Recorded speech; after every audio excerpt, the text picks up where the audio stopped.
ஒரே ஒரு சீனில் மட்டும்தான் அவங்களுடைய கட்டுமஸ்தான உடல் வாக நம்ம வந்து எஸ்டாப்ளிஷ் பண்ண போகிறோம். அது வந்து ஃபர்ஸ்ட் சீன்.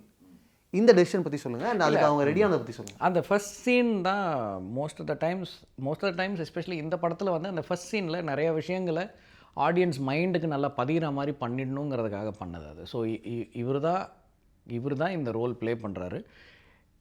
இவர் தான் கேரக்டர். இந்த கேரக்டர் இப்படிப்பட்ட ஒரு கேரக்டர். இந்த கேரக்டருடைய உடல் வாகு இப்படி இருக்கும். அண்ட் அந்த வெஸ்ட்டு தான் போட்டிருப்பாருன்னு கூட எழுதியிருப்போம் முன்னாடியே. அதுக்கப்புறம் எப்போவுமே யூனிஃபார்மில் தான் இருப்பார். ஸோ இந்த கேரக்டர் இப்படி தான் பேசுவாங்க அப்படிங்கிறது வந்து முதல்ல you make how to I say I have to sell that character. I mean you will have to buy that character audience பார்க்கும்போது.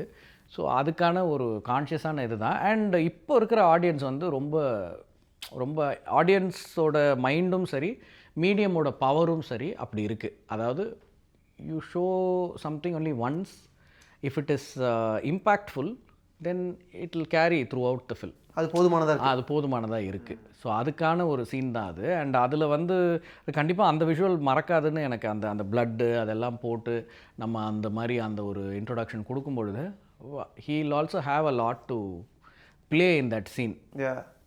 அண்ட் காலர் போன்ஸ்லாம் அதில் பயங்கரமாக. ஆமாம். அது வந்து அவர் அந்த சீன் எடுக்கும்போது அவர் வந்து அன்னைக்கு காலையில் கூட எக்ஸசைஸ், அந்த ஷார்ட் கேப்பில் கூட எக்ஸசைஸ் பண்ணிகிட்டு இருந்தார்.